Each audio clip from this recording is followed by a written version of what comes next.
Alrighty, so thank you to everybody for joining us today, which will be the last webinar in this series for the year. So please feel free to ask questions throughout this. Ash is going to grab the questions that are coming through and we can ask them in flight. But today we are focusing a little bit more and deep dive into the SaaS optimization. So looking a little bit more about Salesforce and ServiceNow licensing and how the Flexera solutions can actually help you in managing an outcome there. So we are recording this session. So if you have colleagues that want to catch up on some of this content later on, we will be publishing those links as well. Alrighty, so just to recap, for those that haven't seen the webinar series that we kicked off in August this year, we've run 4 of those to date. Those are all available on demand. And I know Ash is furiously working behind the scenes there to get those links out to you all. Please feel free to actually go through and watch those recordings as well. So I don't think my slides are actually showing. One moment, please.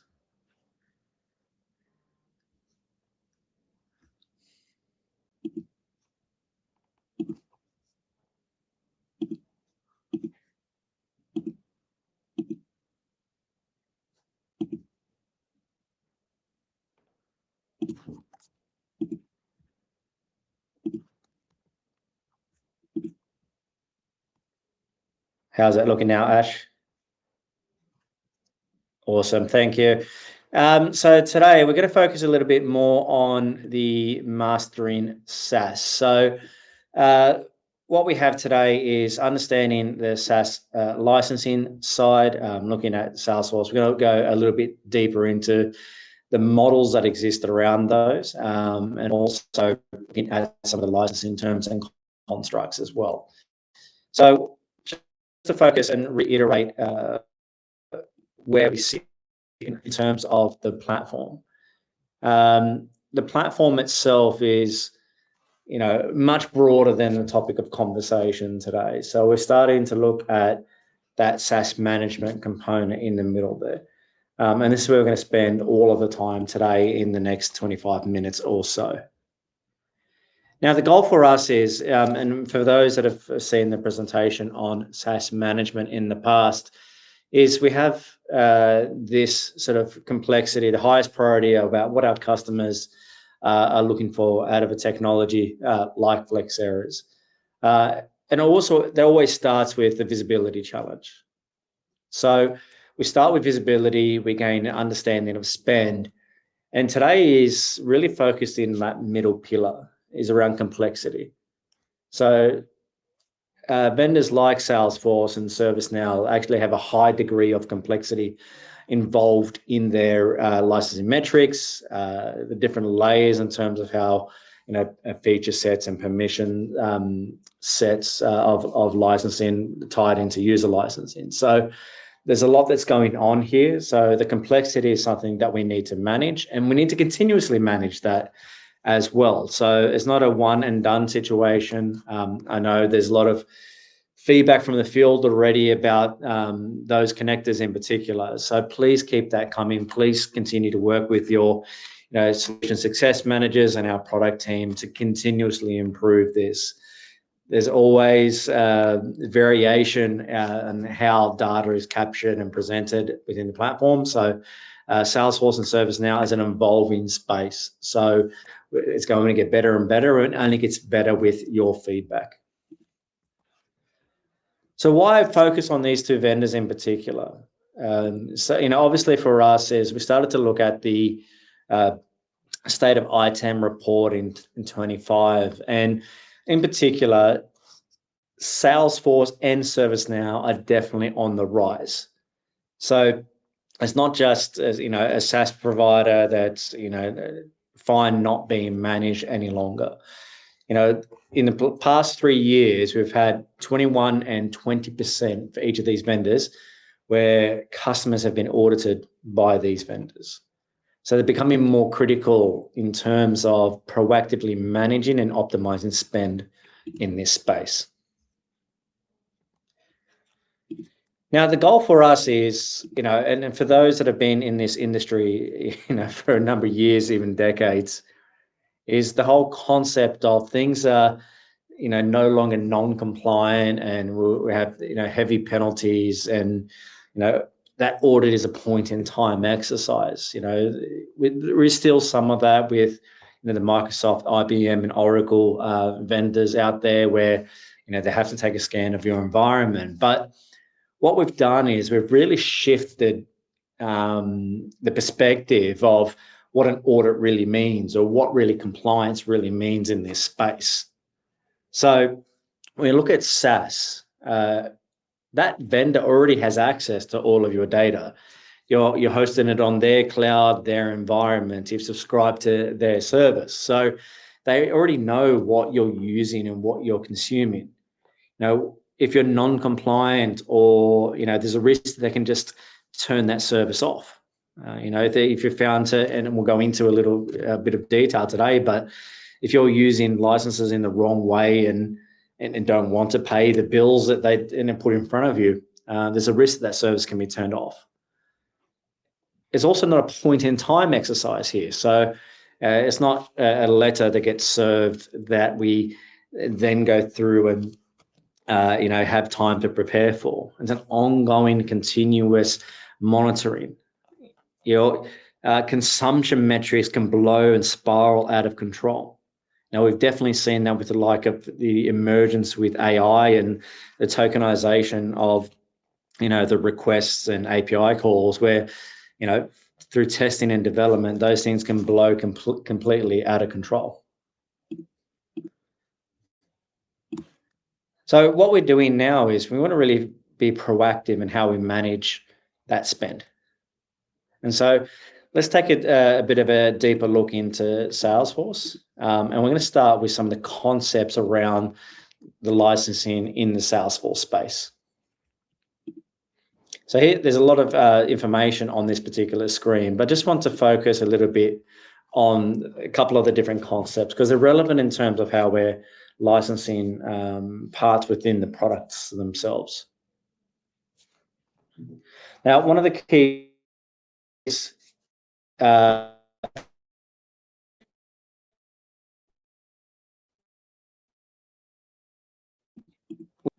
orgs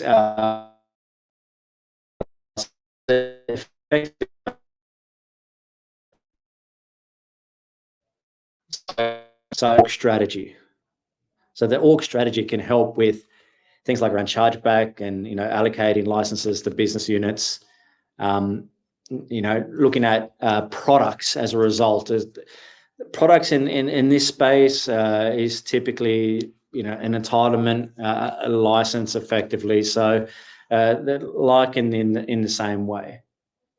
Products are really the legal term and are time bound to the term of the contract. So they're listed as a service in the contract. When we start to talk about licenses, so licenses can be a user license, which defines the core Salesforce product a user can access. So this is the maximum level of functionality available. So things like Salesforce or Sales Cloud, Service Cloud.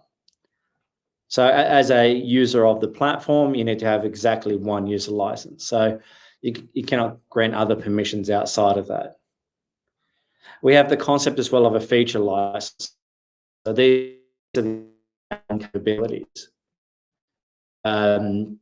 which unlock specific features within the platform. So once again, from a Salesforce user, an example of a feature add-on here could be something like marketing users or knowledge users. So these are in addition to the user license, and usually will be limited in quantity. So not everybody on the platform will get these. We give these to specific people. And lastly is the permission set licenses. So, and these three concepts are very important as we look at the data that gets ingested into the platform.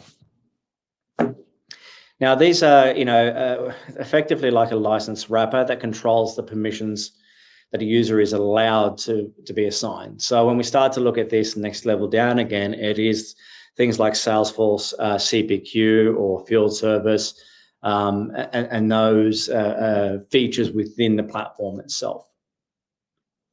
So here where we look at this, a user may have a Salesforce license and then a user will be then granted the Salesforce CPQ permission set on top of that. And then within that CPQ permission set, then that user will be granted permissions within as a CPQ user or CPQ admin. So there's a lot of concepts here. And I think one of the other ones that's common as well is the per user per month. I've seen this on a number of different presentations, which is the PUPM, but it's a fairly common concept. So just on this next slide now, and this is where we focus a little bit more on the different contracts types. So Salesforce do offer a pay-as-you-go style contract. Usually the line items pricing will match with consumption. It's relatively straightforward. With the SELA, so Salesforce Enterprise License Agreement, this is where we see most of our customers actually adopting this style of agreement. So part of it, the problem here is getting familiar with the language, what they call it versus what Adobe calls it versus what Microsoft. But this is a good approach as well. So, obviously when we start to get into enterprise agreements, there is the price holds. And also when you start to go back to that org concept as well. So this is where we have those swap rights.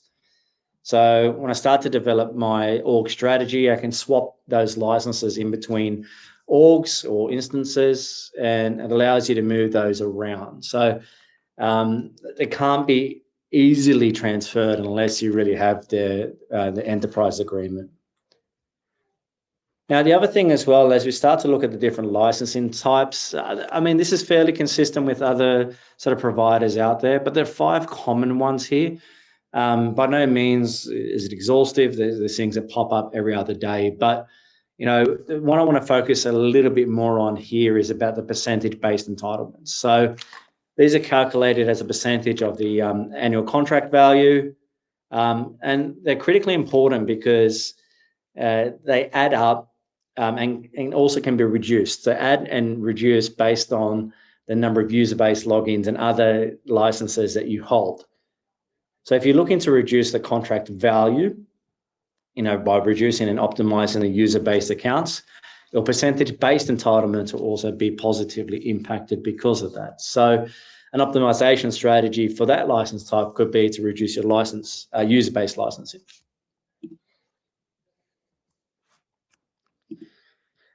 Just looking at a practical example here as well. So one of the challenges that we've had when working through this with customers and understanding more and more as we collect more data from the APIs from the portal is the contract versus the portal look completely different in terms of the names that are given to things. So one of the use cases here is around the CRM Analytics Plus. So if we take a look at the portal, I can see a whole bunch of provision products that don't necessarily match what's on our commercial order form. So looking particularly here at CRM Analytics Plus, you would expect this to match something like where the cursor is, Analytics Cloud Integration User. But the reality is that it actually maps to an Einstein Analytics Plus permission set. So it's very difficult sometimes to match exactly one for one here. And I think this is where a lot of the times is someone with a partner, a person that comes in, has the knowledge about these mappings and can articulate this back is critical. The other one here is where we look at like customer community and looking at moving. There's 2 different types here, but if I'm at unlimited logins, can I move them to a member-based license because they log in frequently?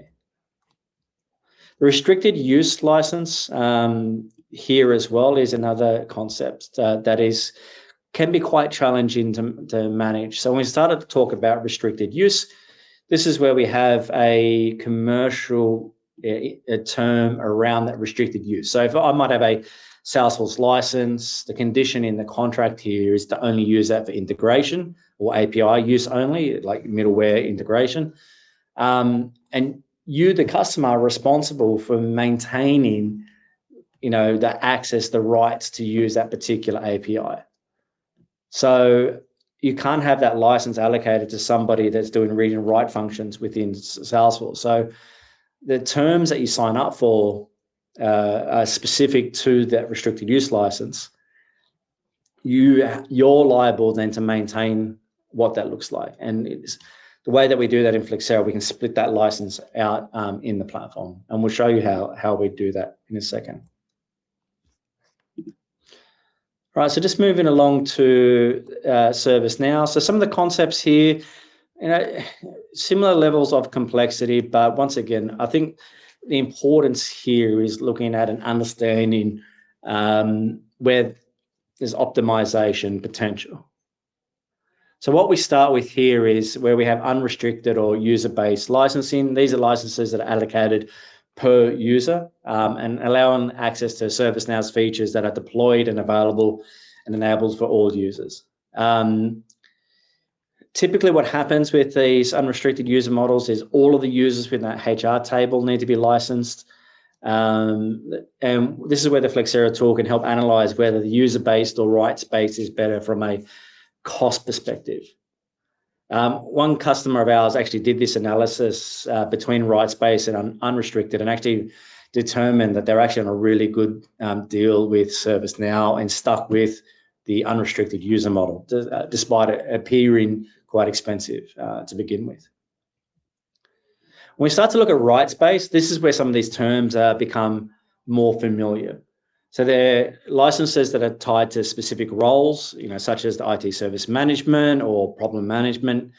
And these are roles that give access to specific applications, which are, again, part of that subscription. So you might get problem management, which is part of IT service management. The measured role types are the role types which are relevant for the consumption analysis here. So if I've got to request that business stakeholder fulfiller, these are those measured role types that are relevant for how we manage those within the Flexera platform. A lot of this, some of this data is stuff that you simply can't get from the ServiceNow portal. The subscription management reporting within, and I'll go into that in a little bit more detail, is limited in some of that information that it can provide.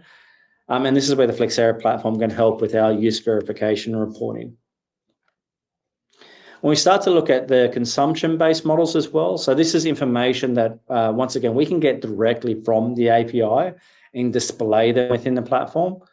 But as of today, there's no benefit for us in doing any sort of logic or computation on top of this, because it's basically you've consumed X amount of widgets out of how many you've purchased. So it's fairly straightforward. But our focus is on the unrestricted and rights-based.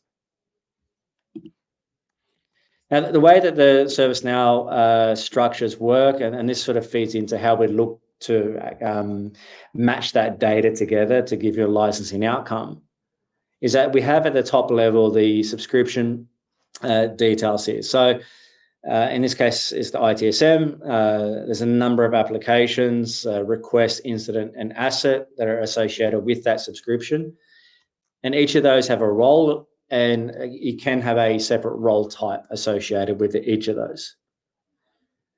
The goal here is understanding that those roles are directly assigned, or role types, in fact, as well, are directly associated with the group.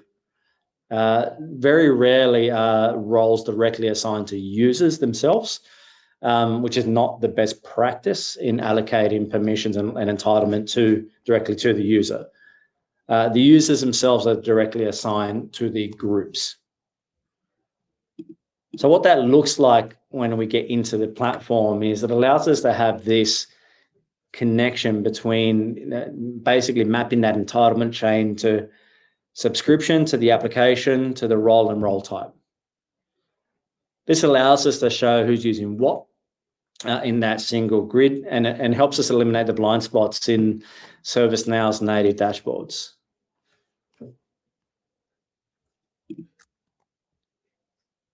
So when we start to look at these two concepts, ServiceNow has their subscription management, which is the capability within ServiceNow here to actually manage and track all those groups and entitlements. What it doesn't do is actually, it doesn't pick up, it counts towards your entitlement, any users who are active over 365 days and web service users. So it can lead, if you don't know any better, can lead to over allocation.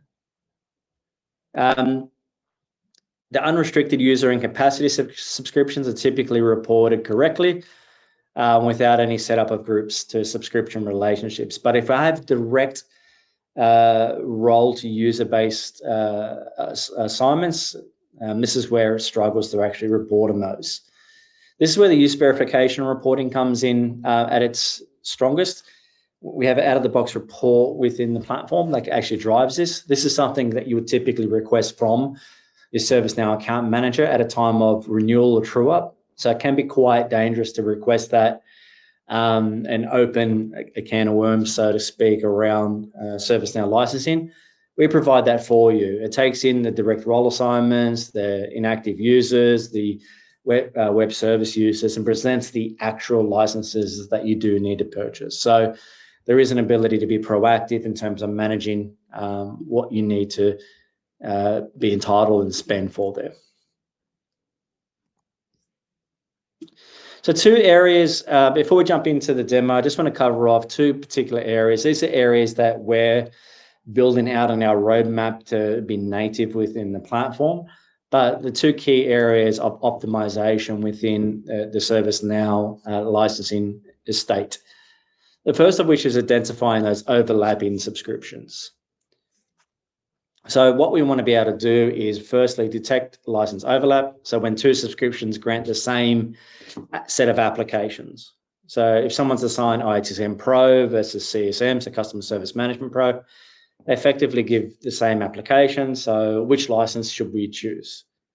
And then we can make active decisions about assigning those users to the correct subscriptions. The second of which is around the finding the downgrade opportunities. Now, this is something our team are actively working towards. The data points are there for us to help our customers actually identify these opportunities. We're working through in the best way to display these within the platform. Now, a fantastic opportunity here is if someone has a fulfiller license, but has zero rights in the last 90 days. So therefore, we typically only need a requester or a business stakeholder style license. We'd actually downgrade them to that particular license type. So there's an opportunity there for us. Most of those data points are there today, but we need to enhance that to make it a lot easier for our customers to make the most of the opportunity that's in front of them. All right, so what I'm going to do now, I'm going to jump over to show this live in the platform. And let me just swap screens for a second.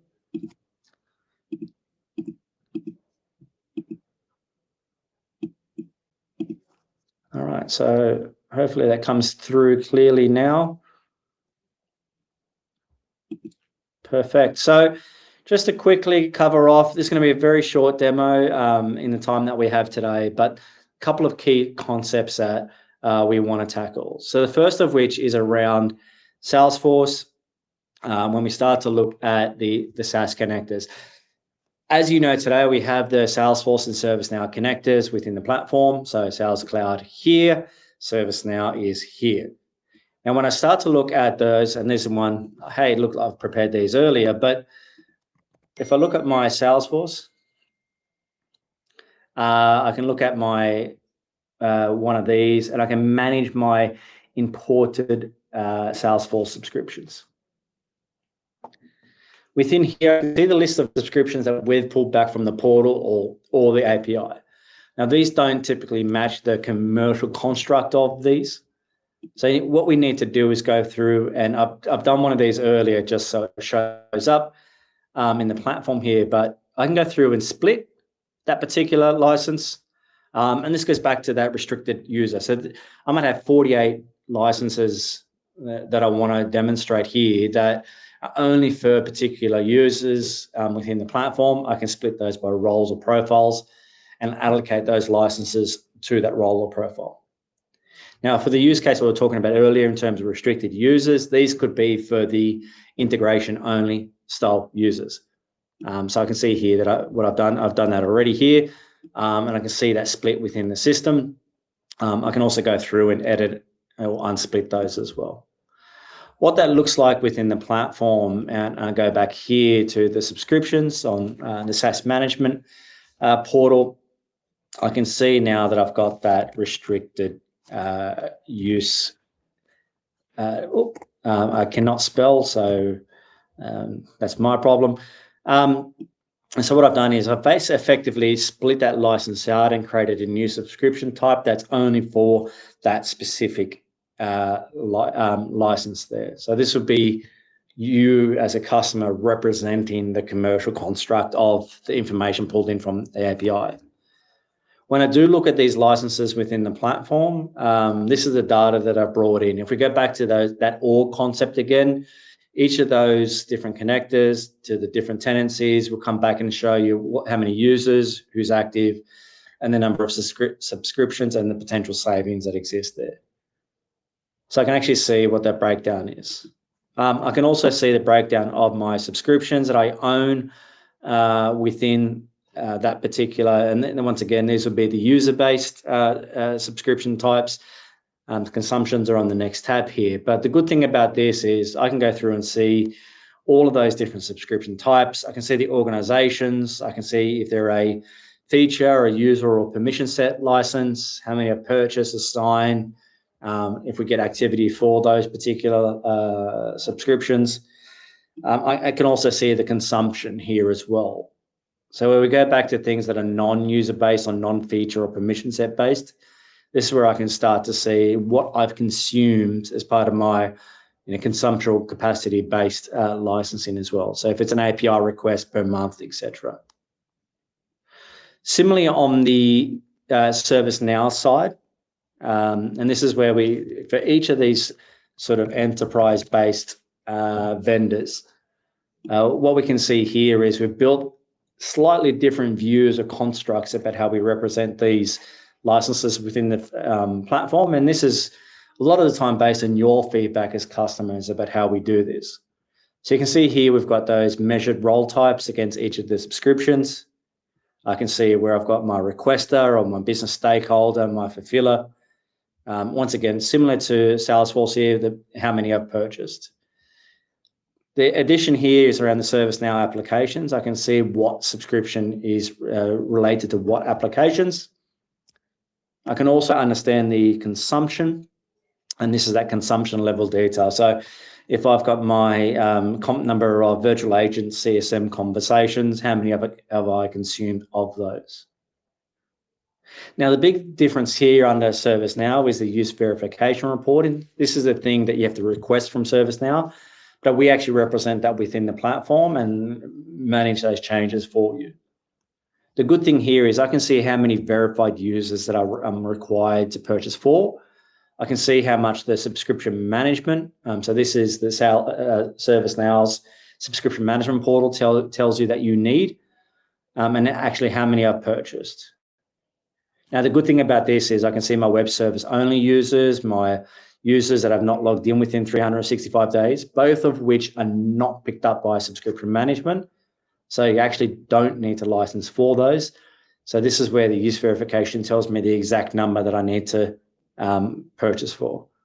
I can also see the number of direct role assignments. So this is the non-best practice approach, but we surface this information for you. If you drill into this information within the platform as well, I can actually go in and see that data within the platform.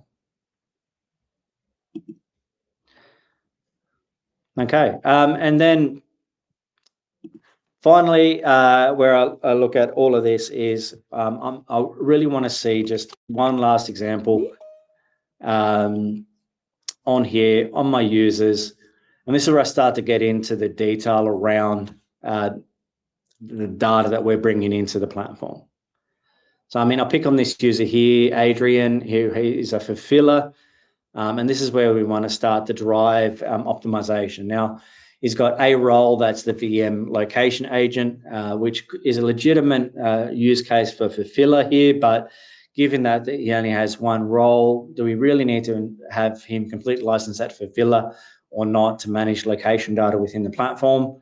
The subscription that gives Adrian access to is integrated risk management, but he was only active 27 days ago. So this, for example, would be a very good candidate to review to understand where that optimization exists. Now, as I said earlier as well, we're actually driving more of this information to be native within the UI as part of our roadmap as well, so we can have the downgrades and the overlapping optimization as part of where we're headed to make it a little bit easier to understand where to save that money. All right, so let me just get back out of the share screen. I think there was a couple questions that have come through.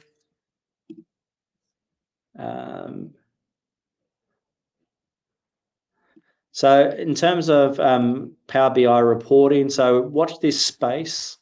So that's a good question.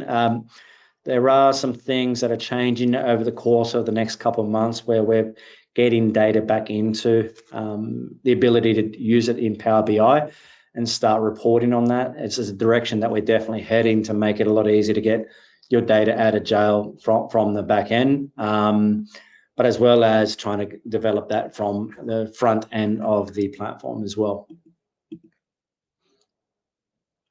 So thanks everybody for joining today. If there's any other questions that you do have, please do connect with me. More than happy to either connect you with the right people internally or go through and cover off what we can do with the platform. And like I said earlier, it is definitely an evolving space of ours. So please keep the really good feedback. I know a few customers we've worked with in Australia already. We thank them for their patience and trying to get more and more out of the SaaS management capability, but also tailor that to your specific needs that can help not only you, but the other customers out there that are also facing the same challenges around Salesforce and ServiceNow licensing. So thank you very much, everyone.